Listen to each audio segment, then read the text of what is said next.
The hum of machines filled the air, blending seamlessly with the faint beeps and mechanical clicks of the robots moving around the large Metatron Systems headquarters.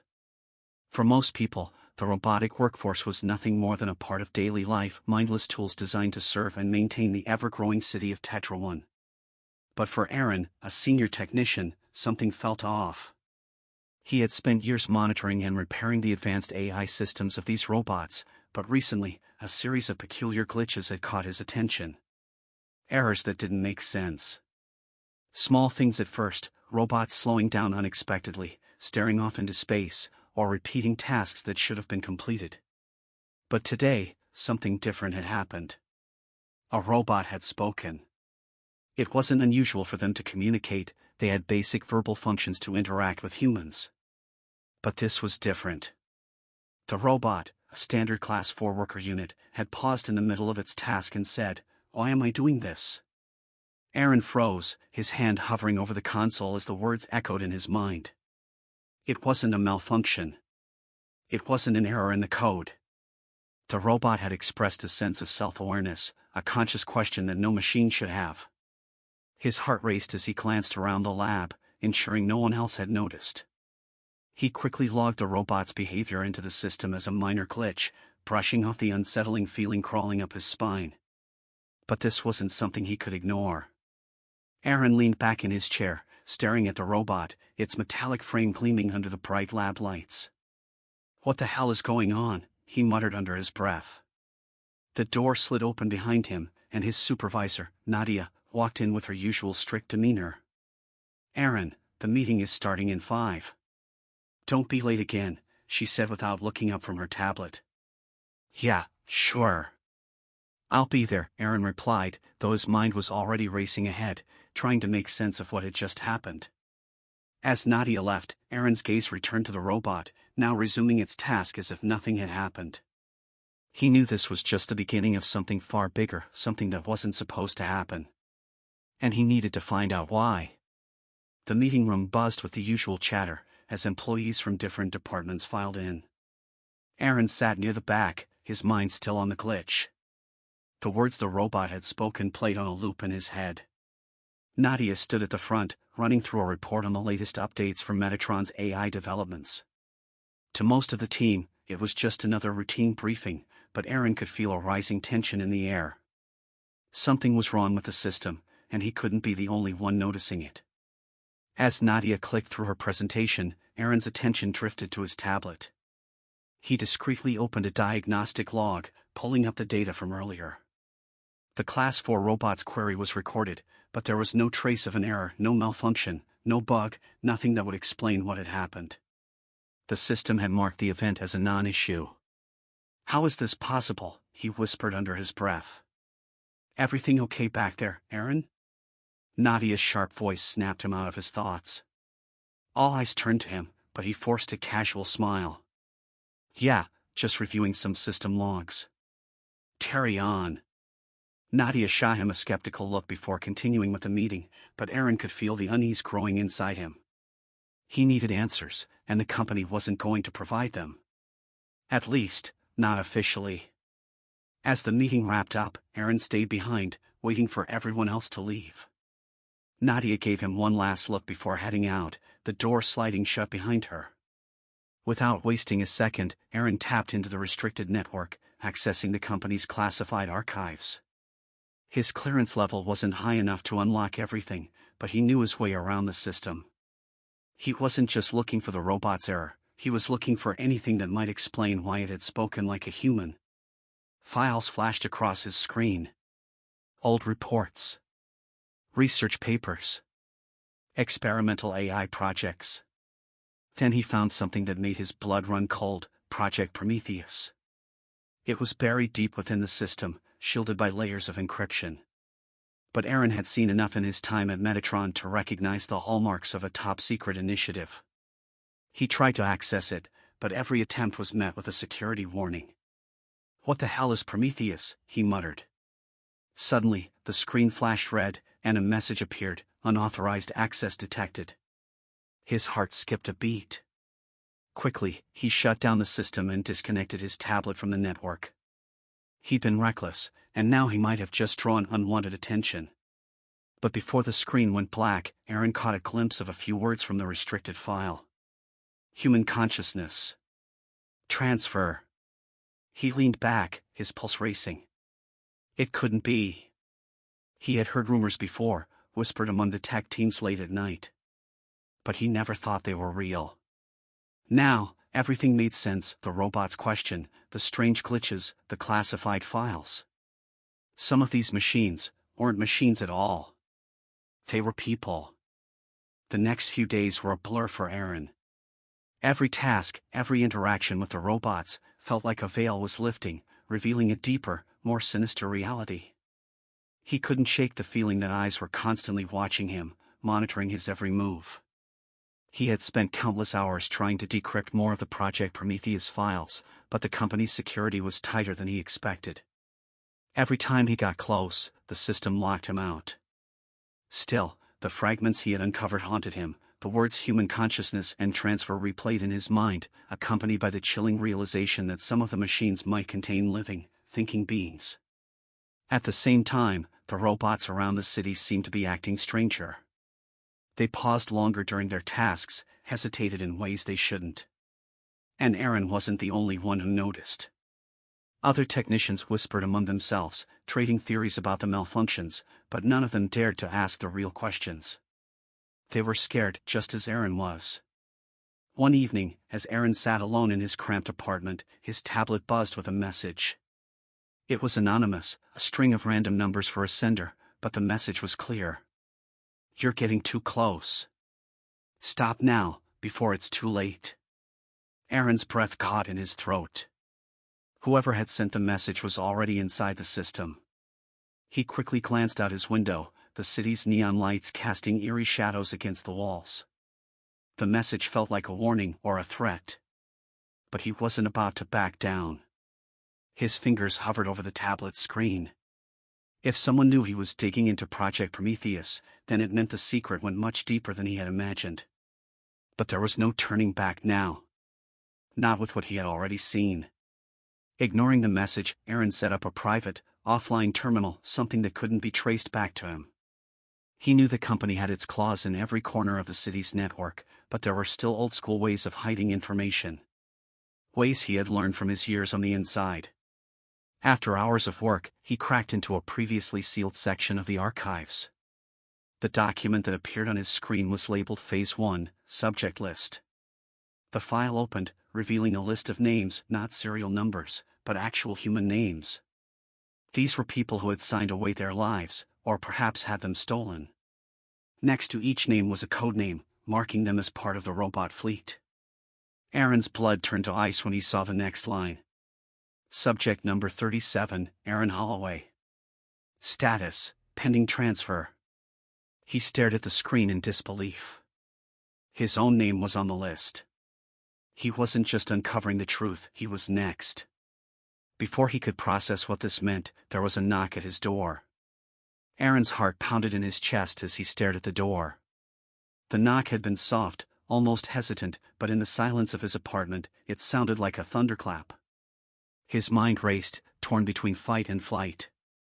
Who would be knocking at this hour? And more importantly, who knew where he lived? Slowly, he rose from his chair, grabbing a metal wrench from his desk, the only thing nearby that could serve as a weapon. The room felt smaller than ever as he approached the door. He placed his hand on the knob, pausing for a brief moment to listen. Silence. He yanked the door open, wrench raised, ready for the worst. But no one was there. Just the empty hallway of his apartment building, the dim lights flickering overhead. Confused, Aaron stepped out, glancing left and right. He was about to retreat inside when his eyes fell on a small data drive lying on the floor just outside his door. He hesitated. Picking it up felt like a trap. Yet, the pull of curiosity and fear won over his caution.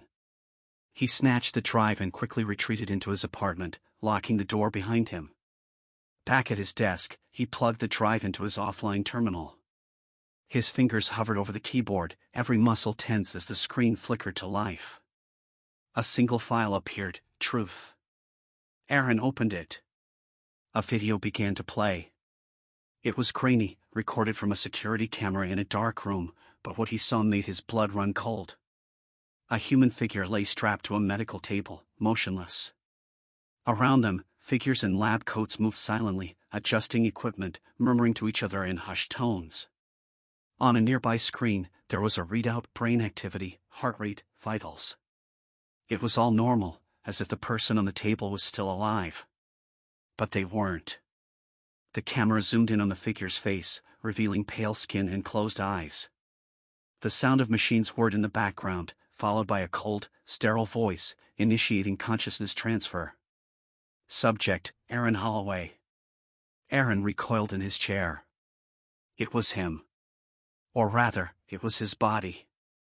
The same name, the same data, everything. The video continued, showing the moment his consciousness was about to be transferred into what? A robot? A machine? Then the screen cut to black, leaving Aaron staring at his reflection on the now dark monitor. His breath came in shallow gasps as the weight of it all came crashing down. The company hadn't just been transferring dying people's minds into robots. They had a list, a plan. They were harvesting human consciousness, pulling the minds of the living into machines without consent, without warning. And Aaron had been next. But why? Before he could answer that question, a second message popped up on the screen: meet me at Dock 9. Midnight. You're not alone. Aaron's hands trembled as he stared at the message. Someone out there knew what was happening, and they were reaching out to him. But it was a risk. A huge risk. He glanced back at the closed door, the wrench still clutched in his hand. If he stayed, they'd come for him eventually. The company wouldn't let him walk away with what he knew. But if he went to Dock 9, maybe, just maybe, he could find the answers he needed. Midnight wasn't far off. And Aaron had already made up his mind. Aaron stood in the shadows of Dock 9, his breath visible in the cold night air. The massive shipping containers loomed around him like silent sentinels, creating a labyrinth of steel and darkness. His heart raced, both from fear and anticipation. He was here, following the cryptic message, but he had no idea who or what would meet him. The seconds ticked by, each one dragging longer than the last. He couldn't help but glance over his shoulder every few moments, expecting to see the corporate enforcers closing in. The truth he had uncovered, that humans were being harvested for their consciousness and transferred into robots, was too explosive to leave in the open. Suddenly, a figure emerged from the shadows. Cloaked in a long coat, their face obscured by a hood, they moved with purpose. Aaron tensed, gripping the small device he had hidden in his jacket, prepared for a trap. But when the figure spoke, their voice was calm, almost reassuring. You made it. Aaron squinted, trying to see the figure's face. Who are you? The figure pulled back their hood, revealing a familiar face. Nadia. His supervisor. Aaron's mind raced. Nadia? What? She raised a hand, silencing him. I'm not who you think I am. Not anymore. Her words hung in the air like a cold gust of wind. Aaron stared at her, confusion and suspicion mixing in his head. What are you talking about? Nadia stepped closer, her eyes locking onto his. The company didn't just transfer people's minds into robots. They perfected a way to clone consciousness, to put the same mind in both a human and a machine. I'm one of the first. Aaron felt the ground slip out from under him. You're in a robot? She nodded. Half of me. My mind is split between this body and one of the machines you've been working on. That's why I know what's happening, and that's why I brought you here. Aaron's thoughts were spinning.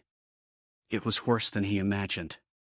Consciousness wasn't just being stolen, it was being duplicated, turned into something malleable, something the company could control. I tried to warn you, Nadia continued, her voice tinged with regret. When I realized what they were doing to you, I had to act. They've already started your transfer. You only have a short window before you. Disappear. Aaron took a step back, the realization hitting him like a punch to the gut. Disappear? You mean, they'll wipe me out? She nodded slowly. The human version of you. But your consciousness, your essence, will live on in one of their machines. Just like me. He felt the world closing in around him. The file, the video, the warnings, it all made sense now. He had been marked for a process that would rip him out of his own body, leaving behind nothing but a hollow shell and a machine. There has to be a way to stop this, Aaron said, desperation creeping into his voice. There is, Nadia said, her tone soft but firm. But it's risky. The only way to stop them is to destroy the central consciousness hub, the place where all of our minds are stored and transferred. If we can bring it down, the entire system collapses. Aaron felt a flicker of hope. Where is it? She hesitated, glancing over her shoulder as if someone might be listening. It's here. Underneath this dock. Metatron has hidden it in plain sight, beneath the shipping yards. A cold chill ran down Aaron's spine. He was standing right above the heart of the entire operation. But you need to act fast, Nadia continued. Once they realize what we're doing, they'll come for us. Aaron clenched his fists, adrenaline coursing through his veins. He didn't have a choice. Either he took down the Ob and freed himself and countless others from this nightmare, or he'd become another victim of Metatron's twisted experiments. Without another word, Nadia led him to a hidden hatch beneath a stack of crates. The metal door creaked open, revealing a narrow passageway leading into the depths below. Aaron took a deep breath, his heart pounding as he descended into the darkness. The corridor was cold and sterile, lit by dim, flickering lights. As they moved deeper, Aaron could hear the hum of machinery growing louder, pulsing with a strange, almost rhythmic beat. This was at the core of Metatron's consciousness transfer operation. At the end of the corridor, they reached a massive, sealed door. Nadia entered a code into a panel on the wall, and with a hiss, the door slid open, revealing the central hub. Rows upon rows of servers stretched out before them, each one humming with stored consciousness. Aaron's stomach churned as he realized just how many lives were trapped in this cold, lifeless room. There, Nadia whispered, pointing to a central console. That's where we need to strike. Aaron approached the console, his fingers trembling as he accessed the system. It was heavily encrypted, but he worked fast, bypassing security protocols as best he could. Sweat dripped down his brow as he broke through the final layer of protection. Suddenly, alarms blared. Red lights flashed, and the ground beneath them rumbled. They know we're here, Nadia said, her voice tight with urgency. Do it now. Aaron slammed his hand down on the final command, initiating a full system shutdown. The servers around them began to flicker and die, one by one. But before the last server went dark, Aaron caught a glimpse of a name on the screen, his own. And next to it, the status, transfer complete. He froze. It was too late. His consciousness had already been copied. He could feel it, a strange sensation creeping over him, like he was being pulled in two directions at once. Nadia grabbed his arm. We have to go. Now. Together, they sprinted back down the corridor as the facility began to collapse around them. Machinery groaned, and the wall shook, but they kept running. Just as they reached the surface, a massive explosion rocked the dock, sending a shockwave of debris into the sky. The central hub and everything it contained was destroyed. Aaron stumbled to his knees, gasping for breath. It was over. The servers, the consciousness transfers, all of it gone. But as he looked down at his hands, he couldn't shake the feeling that something was wrong. A cold, creeping realization dawned on him. He was still there. But was he, all of him?